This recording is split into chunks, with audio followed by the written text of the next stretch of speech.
Gumby, what up, man? How are you? Elliot, how you doing? Everything, life is wonderful. Fuck yeah, man.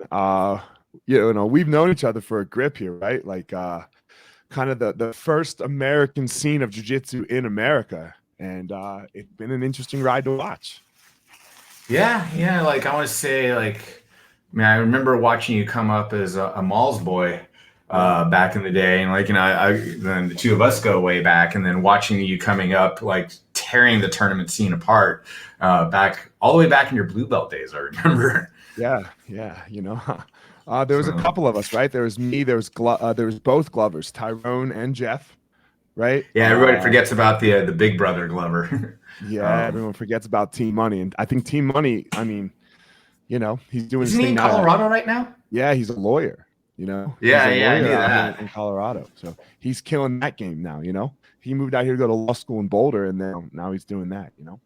So we still talk every once in a while, but yeah, it was interesting that early scene in jiu-jitsu. How did you get into it, man?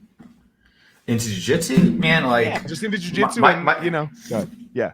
In the scene? Yeah, my story is always like, I like most guys out of my generation, I saw jiu-jitsu through the UFC, what Ralph Gracie did. He's a guy that was built like me, taking out guys that was built like tanks. So I thought that was cool. But then aside from being interested in that, like Ralph Gracie opened up a studio, that first school that he had in Mountain View back in '96. It was literally on my route between my house and my work. So I followed along. I knew what the UFC was. Then I'm driving by and I see Gracie Jiu-Jitsu. I'm like, oh, I should check that out.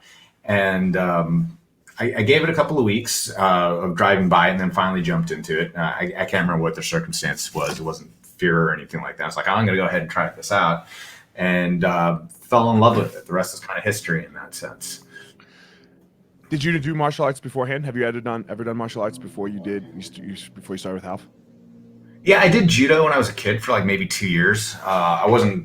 I was actually pretty good at it. Like my parents put me in there because I was getting bullied, and they thought karate was too violent. Like they didn't want to see me punching anybody. So after I got good to a point, the next bully that came after me, I threw him on his head. So just a whole lot better. But after I got to a certain point in that, like after like kind of that goal of being bully proofed was there, like I stopped doing it, which is one of my big regrets over the years, actually. And then I did 1 day of karate because I was trying to get laid, quite frankly. And it turns out the girl that brought me in had a boyfriend. So that was the last time I ever went to karate. Yeah, guys, way back in the day. Oh, that's funny. Man, Half is pretty notorious for the intensity of his schools, especially, I mean, I don't know about now, but for sure back in the day. What was it like going into a Ralph Gracie school, man?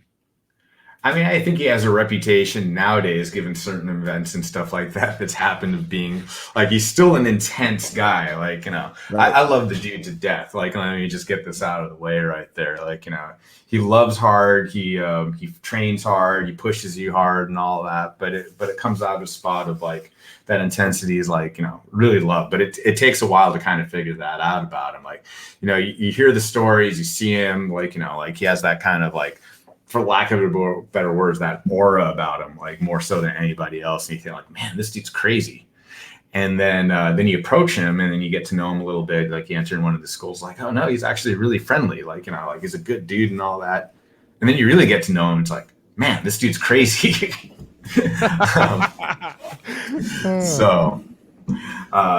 Yeah, but like, that's Half. Like I said, I love the guy to death. But I think also like when we started off training jiu-jitsu, like I think one of the big things that people have to realize is like I got into it because I saw the UFC. Like I had no idea of what sport jiu-jitsu was or this recreational aspect of it or anything like that. It's like you trained in this to be a better fighter. Or there's more of that stated goal on that purpose as opposed to anything else. And like, not that I would advocate fighting or anything like that or having to be a fighter, but there was a different attitude about that era. And I think that the studio, the time, place, that studio in particular with Ralph Gracie, like really emphasized, was like a time capsule of that, like, of that spirit, for lack of better words. I mean, you were at a traditional Gracie school, right? Like, I mean, not traditional in the sense of like Huron and like Horian side, or Hellier side family, but the Carlos side, Half, Hyan, Hanzo, right? Like they they approached differently. They approached as the fighter mentality, like, and that. But that's what, like, as you were saying, in that time frame, that's what everything was.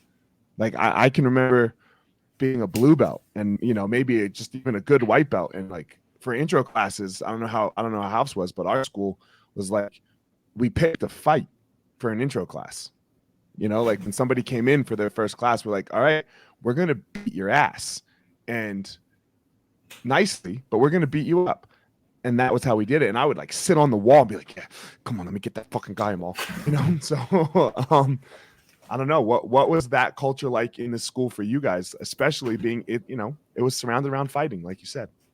Yeah, no, it was the same way. Like you came in, like, I mean, there were so many people that came in. Like I didn't really even realize, like, like I had Ralph Gracie, like, who was sitting there teaching every day, and Caesar Gracie actually also. So like I always like to point out that when they opened up, it was the Caesar House School, except my location was Ralph 4 days a week, Caesar 1 day a week. And that was a huge thing. Like if you lived any place outside of California, you were lucky if you got a blue belt that got a seminar every 6 months, or like you had to travel down to Brazil to get to this. I didn't realize how. Yeah. I didn't realize how spoiled I was for a long time. It's like, oh, what, you don't have like a Gracie? Guy would show up to my house if I missed class. So like, like we came in with a huge advantage in that sense. So like people came from all over to train with us, like, all over the area, like, all over the state, all over the world, people were coming in to train with us. And it was intense. It's like, the attitude was like, yeah, we're going to come after you right there and see if you're even worthy of being part of the crew. And maybe not Half himself, like, directly said that, but everybody on the mat definitely felt that you're sitting there kind of chomping at the bit for your chance to kind of prove yourself. And if you came in and you got your ass kicked, and you came in the next day, we'd kick your ass again. And there'd be this process that we just keep doing this until like you're finally like, we would still try to kick your ass, but you were accepted a little bit more once you proved that you could hang. And I think that's kind of like an old school martial arts thing, not just in jiu-jitsu, but it's like, we don't have that kind of proving ground to enter in. It's like there's no standing outside the dojo in the rain at attention until the master lets you in. It's more of a business transaction right now, where you can come in, or anybody can come in and get access to virtually anybody there. Or any level of fighter to a certain extent. It's a little bit different now. I realize that. And there's a barrier of entry that's different. I like it both ways. Like my school, like our schools are easy access, like easy access, like as easy as can be. But like, for me, if you want to work with me, you can come, but I'm going to ignore you. Like I have a class that I teach, like a competitors class only. I'm going to ignore you for a month and see if you just keep coming. I'm have everybody beat you up. It's fine. Like, because I do like that a little bit. Like they're a little bit of earned, right? If you want more, then okay, and I don't want your money. I want your commitment. I want to know that when we go to war, basically just you go to war now. I don't go to war anymore, but when you go to war, when we go to battle, that we're in this together, and that is a piece for me. And that's really what I think we were always doing back then, right? Because jiu-jitsu was very familial, especially in the mid to early 90s, early and late 90s.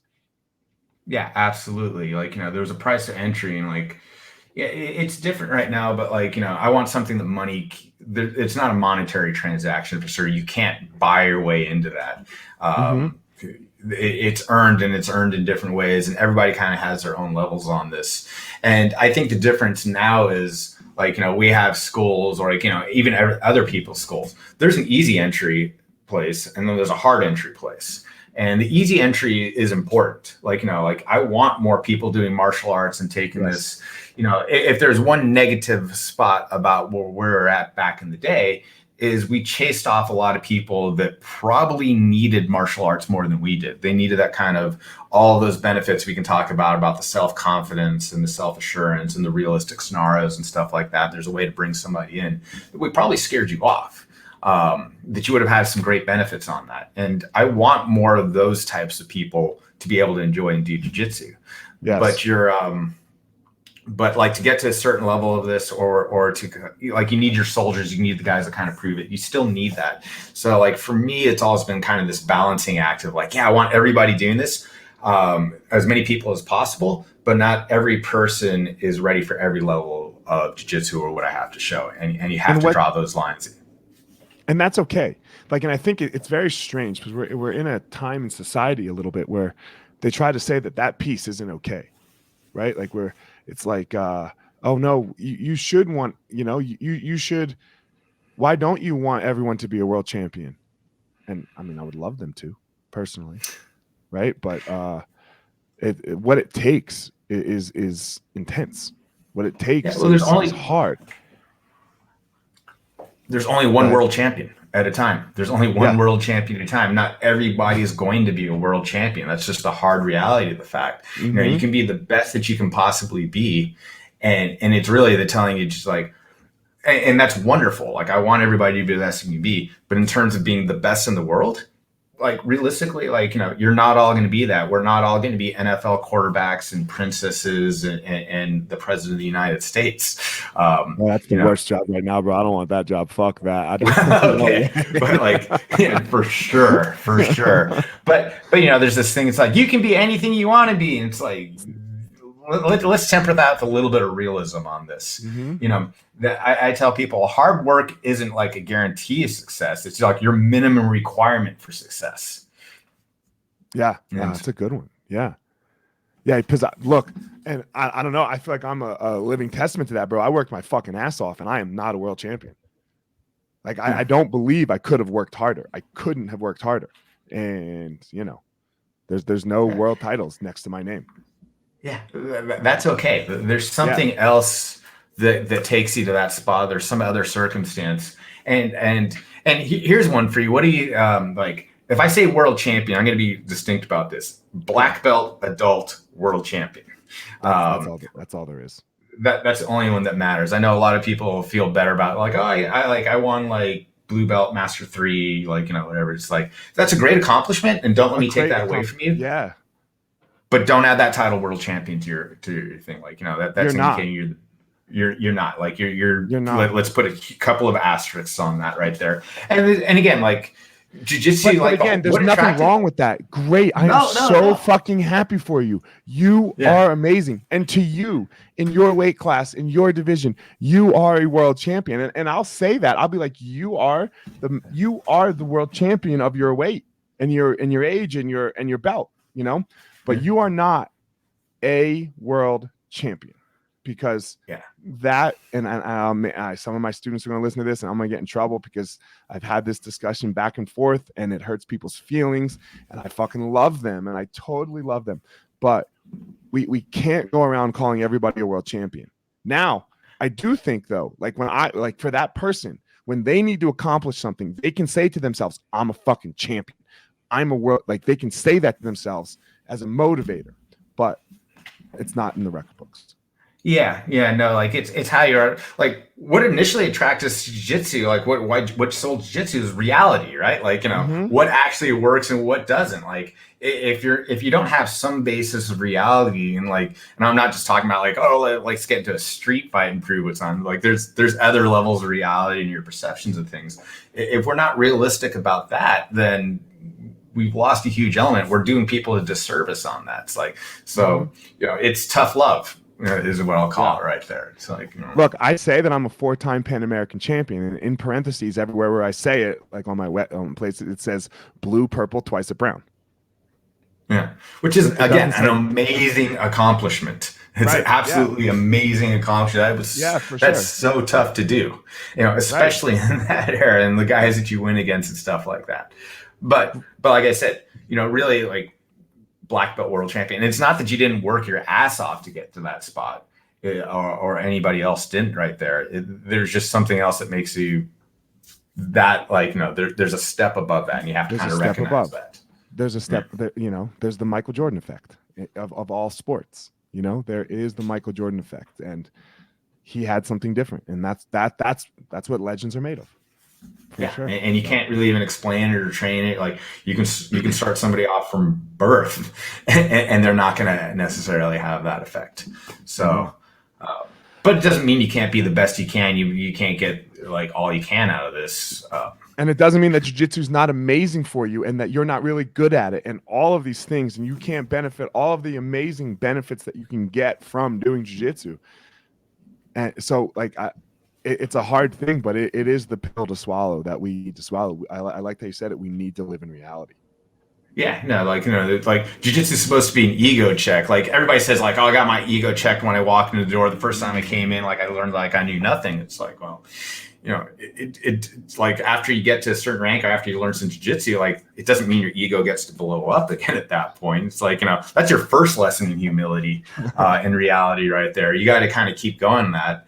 And like, some of the discussions are going on within our community right now are quite frankly folks that lost that element of reality and humility. So yeah, I mean, look, let's jump into it with the community, and then we'll get back more into your story. Like we have all the sexual assault stuff going on in with Fight Sports and Cyborg and down in California, but this isn't new to jiu-jitsu, right? Like this is unfortunately no. And you obviously, I mean, and you were very close to one with Cameron, and that was, I think, a shock to all of us. I remember hearing the news. So this isn't new. Where do you stand, I guess, with the instructor-student relationship as far as how it is in the academy?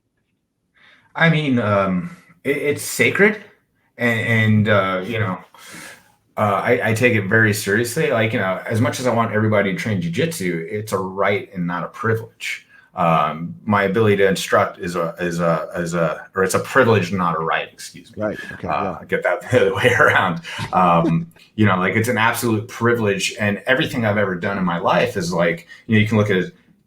Am I doing things that are adding to this, my ability to do this, or am I doing things that take away from that? And I'm always been very careful in anything I've ever done. It's like, like keeping on the straight and narrow, like, for jiu-jitsu on a low level right there. It's like, well, if you want to eat and drink and party and do whatever you want to do, it's going to affect your performance on the mat adversely. Right. You can't train to the level you want to be at right there. If I'm going to be like somebody that doesn't take, doesn't respond with humility or authority when I need to be, if I don't take that role as that coach or mentor properly, I don't get to teach jiu-jitsu, or I don't get to be in that type of spot.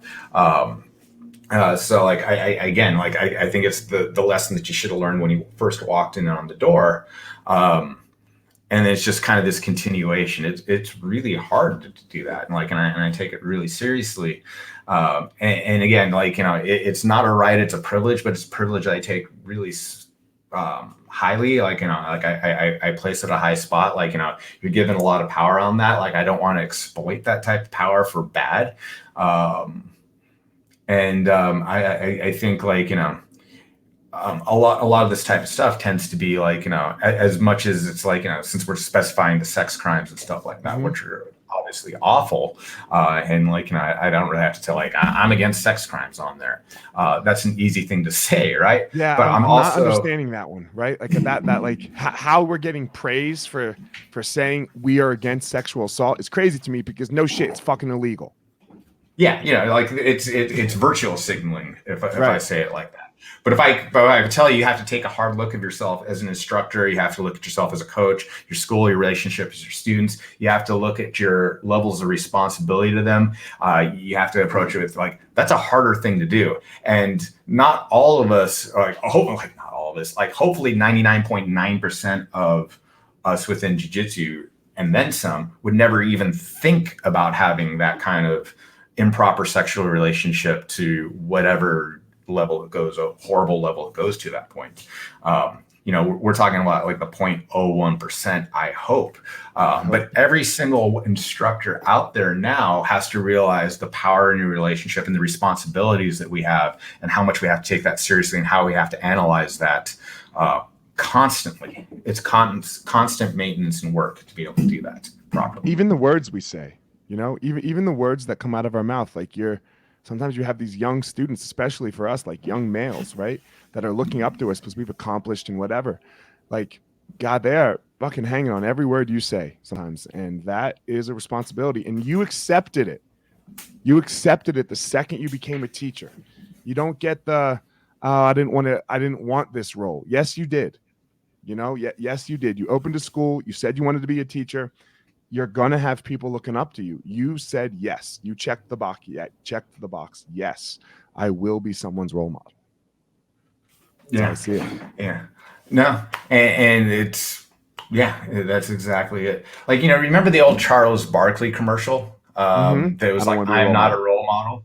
And it's like, just because I can dunk a basketball doesn't mean that I'm a role model, or I should be raising your kids. And the ironic thing, of course, about that is it's like, it was probably more of a role model statement that he made than anything else about that, even though he was 100%. Like at the very end, it's like, parents should be the role models on this. Like, but at the same time, like, just because I can armbar you doesn't mean like you should be taking life advice from me. But you have to understand, if you give it, people are going to listen. Sure. I have to understand that there's that responsibility, the way that people approach me. And again, like, I think that's something that every person that puts yourself in that responsibility has to. It could be something as subtle as if you said you like one flavor of ice cream over the other, that people are going to be imitating you on stuff like that. Or you just have to be very careful with those relationships and responsible about that. And like I said, on the flip side, like, there's people that will exploit that relationship that would would never dream in a million years of sexually assaulting somebody, but will absolutely exploit that relationship, which is not right either. Right. Not to the same degree as the sexual assault thing, but again, it's something within the community we have to check ourselves on. And personally, we have to check on ourselves constantly. It's constant maintenance. Power is a difficult thing. It's a very difficult thing to have, and it's very appetizing, right? I mean, it feels good that you like, and if you can't admit that, it's going to be a problem for you, your power, right? If you can't admit, like, yo, okay, I get it, this feels good, this is kind of cool, this is like, whoa, and if you're not looking at it, then you're denying it, but because power is for real. Yeah, I think one of the best things to keep ourselves in check is like just having kind of peers around us or other instructors around us. Like, like I've found, like, as somebody comes in, they want to kind of glom onto you right away. Like they feel like some part of your success or your abilities, whatever, will rub off on you just from that initial contact. And you kind of have to hold them a bit at arm's length, the same way you would hold somebody at arm's length. Like, okay, you're not ready for this class. You're not ready for my comp class yet. You're not ready for this yet. Like, well, I'm not ready to, like, like it takes time to build up a relationship and trust and stuff like that. So somebody comes in like this, it's like, okay, I'll do whatever you want, master. And those words, like, hold on a second, like, right here, you don't know me that well at this point. But that every single instructor I've ever talked to has had that person that came in that the student came in, they were just a little bit too familiar with them, or a little bit too nice. And it wasn't even that they were up to something. It was just because they see something in you that they're seeking out, that they're looking at you in some way that you might not even realize on that. Like sometimes they're nice to you, or they're doing this not even because of you personally. It's because the idea of you, which you also have to be aware of. So like I've seen a lot of instructors, like, quite frankly, that had somebody like that was super like whatever, like, oh, this person will do whatever for me. It's like, are they doing it for you, or are they doing it for that station, what you represent? And then when somebody else comes along, or like, or a circumstance comes along that, okay, they're no longer doing that same thing for you, then they don't know how to handle it. Like, this whole like créancier type thing. It's like, i.e. like loyalty is a two-way street. That person was so loyal to you at one point, and then suddenly they're loyal to somebody else. It's like psychologically they can't process that. So, and there's a lot going on there, but I'm just kind of saying what I see on this is the power dynamic between instructor and student, the power dynamics that we see in jiu-jitsu, again, just have to be constantly evaluated and reevaluated and stuff like that. Because at the extreme end of things, it's like you see stuff like that happens, the unfortunate sexual cases and the harassments and things like that. For sure. Symptomatic of that. It's a living organism. It's not dead. It's not handle it once and be done. No, absolutely. Let's get back to your story a little bit, man. I can remember the first time that I saw my name on the mat. I was like, oh my God. I was like, holy shit, they said I have a chance to win this fucking tournament. That's amazing. Because you guys used to preview and stuff. where did that come from? Because obviously you started jiu-jitsu, you know, and then you and Scotty, and you guys were at every tournament. You were in the scene, and you were the first, almost like, you know, what BJJ Fanatics is now. You started putting out DVDs, and where did the birth of this come from for you on the mat? So Scotty approached me. He was going down to Brazil, and the idea is if you have something to trade with people, they'll approach you a lot better. If you just walked in as a fanboy down in Brazil, like it's like, oh, like, you know, I've heard of you for whatever, like, you know, teach me whatever, show me around and all that, like, you know, they'll approach you like there's a dynamic in that shift. It's like, okay, like I have all the powers, like they're just whatever it is right there, but it's an uneven dynamic about that. If you come down there, it's like, hey, let me hang out, let me show you some stuff. Oh, by the way, I have this website. In 1997, when we started this off, the internet was weird and new and nobody was online. Well, I can expose you to a wider audience right there. Suddenly that dynamic has shifted. Okay, people will approach you differently. You can have a different type of relationship with them folks. So that was Scotty's initial why he wanted to have the website and set up that kind of magazine style thing. So when he went down to Brazil, like he had something to trade. How did you know Scotty? How did you meet Scotty? Because he trained at Ralph Gracie Mountain View also. Okay. And the funny thing is like when he approached me about that, because we were both in tech and in different aspects, he was sales, I was a bit more on the tech side, doing quality assurance. When he approached me about that, people were surprised that we were going to work together because they assumed we hated each other, just because like we had this like relationship on the mat that, you know, we were almost the perfect matchup for each other. Like we're the same experience level, same like kind of weight category. Both of us are stubborn, probably way too much testosterone for each other. Like we would try to kill each other every single match. Like the joke is like, we didn't go to the tap. We went till somebody got hurt. So people assume that we hated each other. But you know, full well, like anybody on this, it's like you go harder on the people you love than anybody else. It's like I can go to that level on them. Yeah, exactly. You can trust them, right? You have that trust with each other. Yeah. So in that way, it makes perfect sense that the two of us would get together and try to do something bigger and better together. So yeah, that was the genesis of this. His trip down to Brazil, and then seeing the power of what we had there and the outreach, because there really wasn't a whole lot else from the internet standpoint or there was a nothing. news standpoint up there. Yeah, there's BJJ.org, if you remember that, Don Geddes, who's actually a teammate of mine also. He trained at the same academy. Okay. And then there was us. Yeah. Right. So like that academy, it was like interesting in the fact that like, you know, people know of like the people that trained there in terms of like, you know, BJ Penn started out there, or like, you know, he did like the bulk of his training there, the Camarillo brothers, Cameron, who you mentioned, a few guys like that. But then there was other personalities behind the scenes that have, like, you know, Don Geddes, BJJ.org, which is like the first jiu-jitsu website out there. Sean Shelby, people don't realize, first started training at that academy. Really? The matchmaker for the UFC. Yeah. Is he a black belt? I don't know what rank he is. I mean, he moved out to Vegas to start working for, at the time, Zuffa a long time ago. Like, I remember, like, he was talking to him. He's like, hey, should I take this job? I'm like, yeah, like, I think that's a dream job. You should go after that. But, yeah, like, you know, Sean Shelby started his career, started his martial arts at that academy. So, I didn't know that. Yeah, not a lot of people realize that one right there. Like, I've known him since before he was in the UFC. That both matchmakers, Mick and Sean, do jiu-jitsu. That's cool. Mick's a black belt. So where did it go? So that's where it started, right? It started Scotty's trip. So how did it? I mean, it took off, right? You guys took off, and what? It took off because like, yeah, it took off like the more attention we put into. Like, it was a labor of love to start off with when we had day jobs. Like, you know, like it was a hobby, and like, you know, it was a little bit more than a hobby. It was a business, and like, you know, quite frankly, it's like it was a way of being able to write off a lot of the stuff we would have been doing anyways from a tax perspective. It was, but like, you know, the bigger it grew, the more opportunity there was on there. It's like, okay, we can go to these shows. We're getting these invites. We have this opportunity to expose a lot of our friends and show them to the world. So like, you know, I found myself in a really unique situation in jiu-jitsu at that point, like just a really unique opportunity. And then quite frankly, it was doing well enough to the point where us technically the company that was what I considered a hobby was in the black. Like it was actually making money. The companies I was working for, I'm Silicon Valley, and this was right at the beginning of the first crash. Were technically in the red. It's like, I like working for myself and doing jiu-jitsu and it's doing well, as opposed to working for somebody else and these companies aren't doing well. It's like, which should I do? And so that was kind of what I got into to run full time with this. What year was that? Oh, man.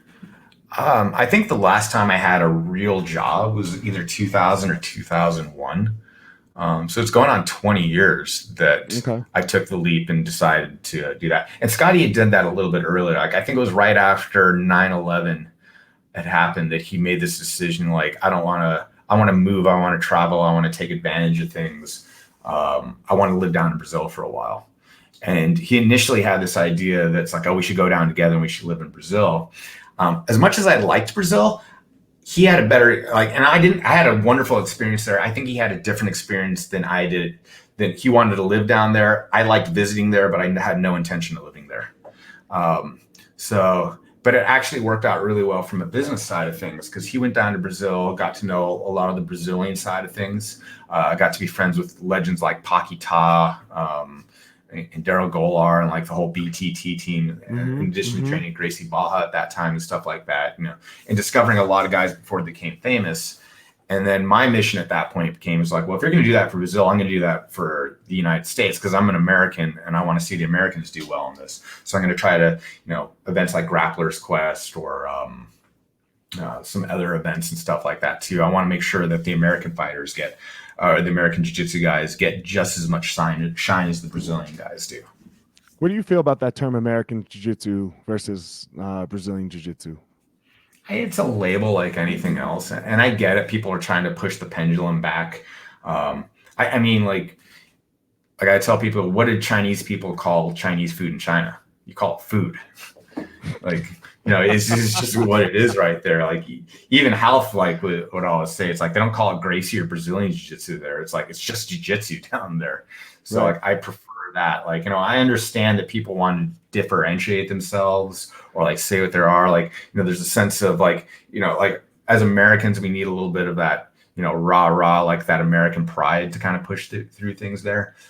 But I look at it more as marketing as opposed to say there's this whole new revolutionary style. It's like, jiu-jitsu's, I hesitate to say, I mean, it is evolving and like it's moving forward and people are getting better at this. But I also think you're not reinventing it or inventing anything as much as reinventing or discovering anything. There's only so many ways to move a body.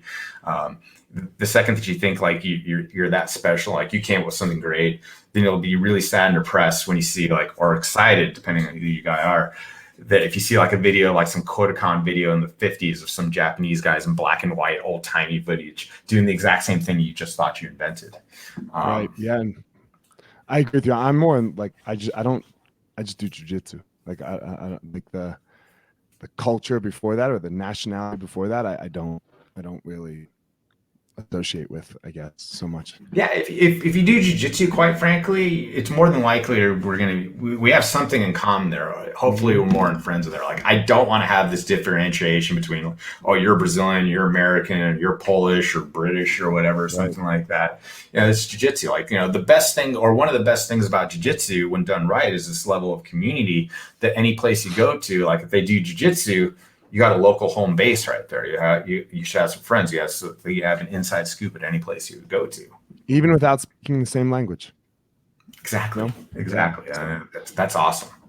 What was the heyday of on the mat? What was that like? So you say you left your job in early 2001.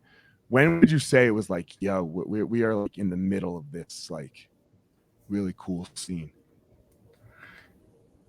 Like cool scene in the sense of like what OTM's heyday was, or the heyday of say jiu-jitsu and my involvement of that, because they might be two different things in this case. Let's go both. First, let's go OTM. For me, the heyday was like the amount of traveling I was doing. So like I would say mid 2000s when we were the de facto resource on a lot of this stuff. We got to work a lot behind the scenes. Like I guess our pinnacle was working with ADCC, like I did the commentary for 2005 and 2007. I think that's right. You got the Hodger one. Yeah, I got the Hodger ones, so I got to do the commentary and the play-by-plays on that type of stuff, and I had front row seats on. And the Marcelo, so you got Marcelo too, right? When his match with Rico, that was holy shit, you had it. I was calling that match. Me and Eddie Bravo were doing the play-by-plays on that one. So yeah, I was, to a certain extent, that was a bit of the peak right there. Scotty just started opening up the stores around that point too, and going down that route. And he was really interested in doing that. I was more interested in kind of the media. Like I was still interested in doing what we originally came up with, which is the media side and kind of doing a lot of that travel. But there got to be a certain point after that, that I got, two things happened. Number one, like, other people started taking over it. Like there was just more video out there, which is awesome. Like the more coverage on this, the better. Like I was never jealous about that. So like, I'll say like before there was this kind of like evolution on the video. So you mentioned BJJ Fanatics or maybe Flow Grappling being where it is right now. But there was like Paquita is always the one that I kind of list out first. Like he's the godfather of all of us. And not a lot of people remember who he is. Red Belt, that was best friends with Carlson, had videos going back from forever. And then we came along in the 90s, started doing stuff. So like, there's an era of footage. Like I got like 2,000 of these tapes at my house. I'm uploading a lot of these videos and stuff like that. There's an era till about mid 2000s, I think, that it was on the mat, and then there was BJJ tapes, and then there was Budo videos, and then now there's Flow Grappling and BJJ Fanatics, and my guess is there'll probably be something else that comes along at that point too, just as history repeats itself on that. Right. So yeah, there was definitely this point that other people are coming up, which was great, and then my own personal interest is like I wanted to kind of pull back and just get more on the mat myself. Like everything that I did was I love jiu-jitsu. All the stuff that I did with OTM, like, I'm not saying I would have ever been the greatest competitor in the world, but like I couldn't compete and do OTM at the same time. I remember when you guys would compete, when one of you it was this huge, like I was like, oh shit, Scotty or Gumby's going to do it. So yeah, just because like you guys were just filming. Yeah, no, like it was just this energy level on this, like, like I'd be working and like, it was work to be able to do all that type of stuff. I'd just be physically exhausted. Like it wasn't that same level of mental preparation, but I was okay with that in two cents. Cause number one, like, I'm not saying I would have been a world beater on that. Like I know where my level was compared to like everybody I've ever gotten to roll around with, including my own teammates who were phenomenal. Like I was not at that level. Although I think I was pretty good at that point. The other thing too is like, well, there's a million guys, or not a million guys, but there's plenty of guys vying in being that competitive sense and like going through there. At the time, there was only one of me doing what I was doing.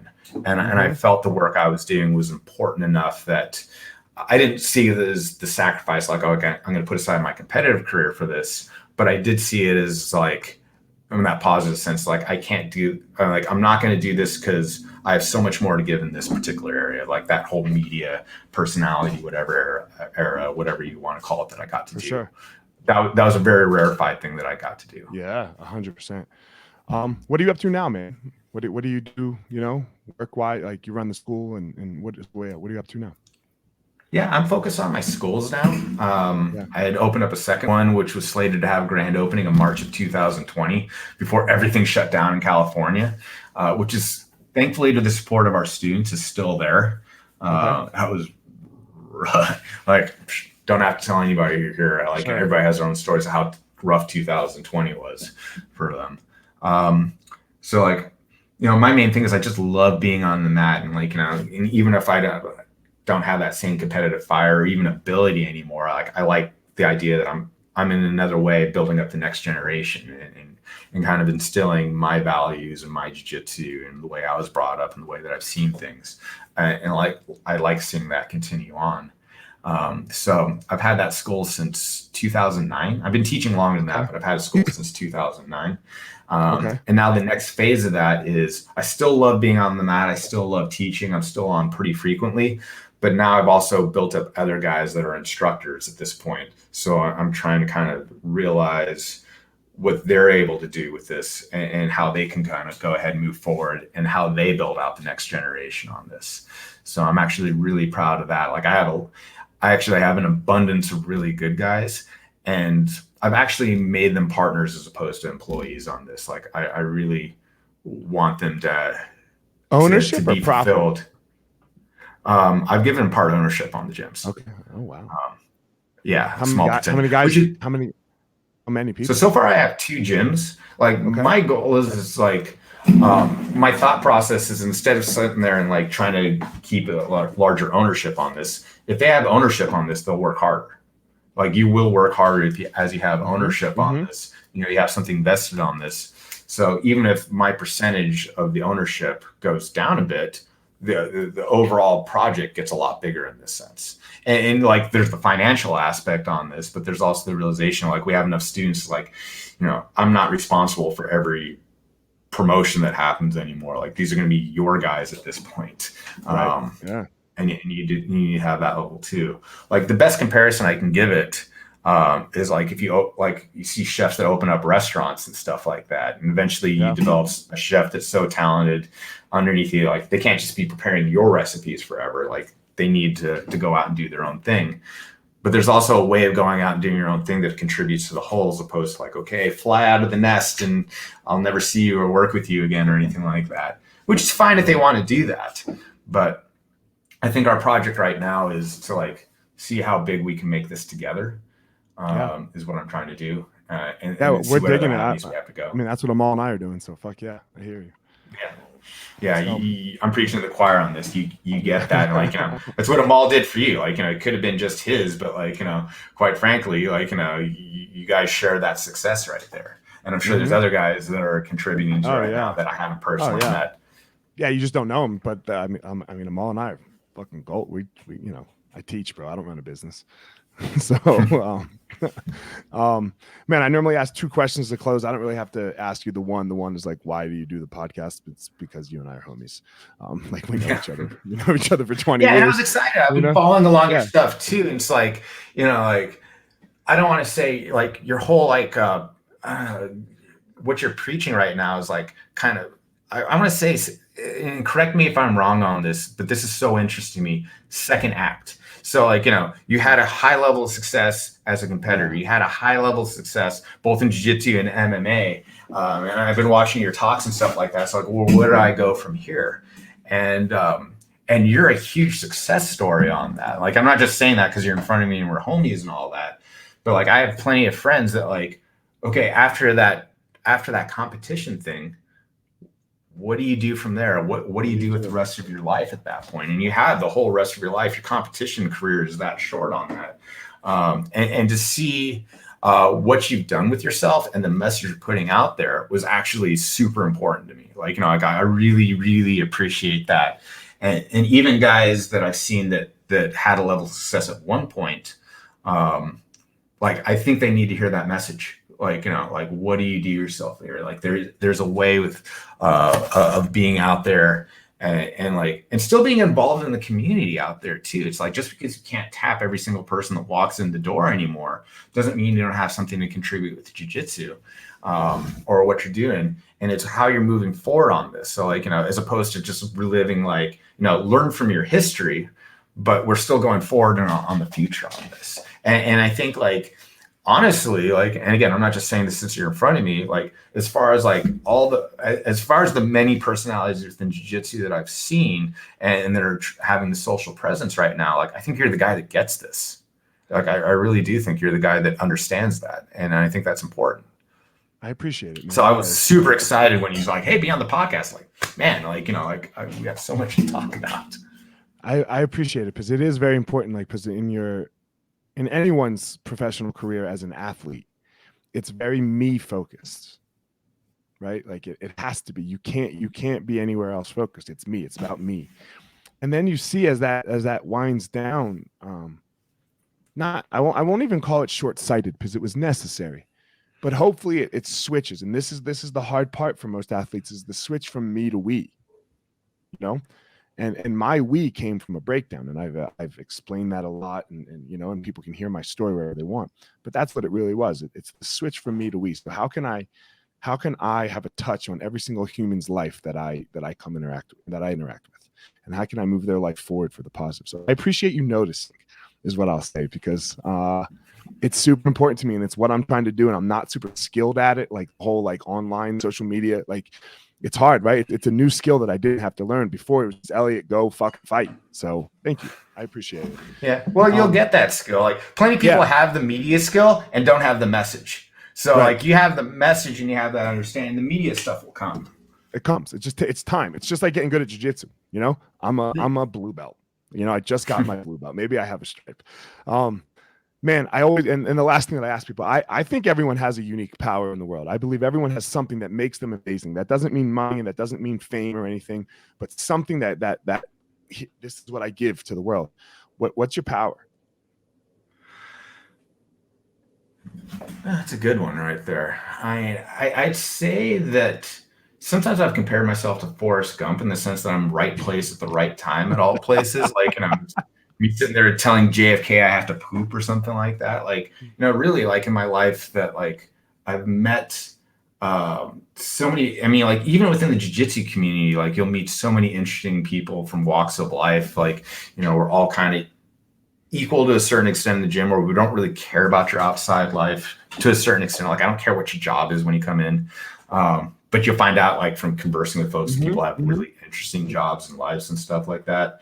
And I've been more fortunate than many in the contacts I've had and the relationships I've built and came out over the years, in just various, you know, celebrities or sports or in the business world and stuff like that. But I've also found, like, you know, that's luck. But if I had a superpower, it's like kind of my ability to make connections that other people wouldn't connect, and then see where these connections come from, and see how possibly that can, at the very least, what makes life interesting to me, or like, you know, what I can preach out, much less what putting two people together that wouldn't necessarily be in the same room. And then seeing, like, not only like, okay, let's put these two together and see what's like, see what interesting comes out, see what we can learn off that, what they learn off each other, and what I can learn off of that. So I think my ability to recognize that and take advantage of that, for lack of better words, is my power. Hell yeah. Well, man, thanks for coming on the podcast, bro. I really appreciate it. If anybody wants to hit you up, follow you on social media, tell them where it is. So I have Instagram handles at Gumby OTM and Heroes Martial Arts, which is my school in Northern California, San Jose Bay Area. Love to have people coming out and training with me. What else am I on? You'll see me on Reddit occasionally. You'll see me on some of the forums. But yeah, like, I'm out there. Oh yeah, Gumby OTM. From one OG to another, Gumby. I appreciate you coming on. As always, everyone, Gumby has his unique and special power, and I have my unique and special power. Don't go out in the world and try to be Gumby, and don't go out in the world and try to be me. Everybody go out there and find your power.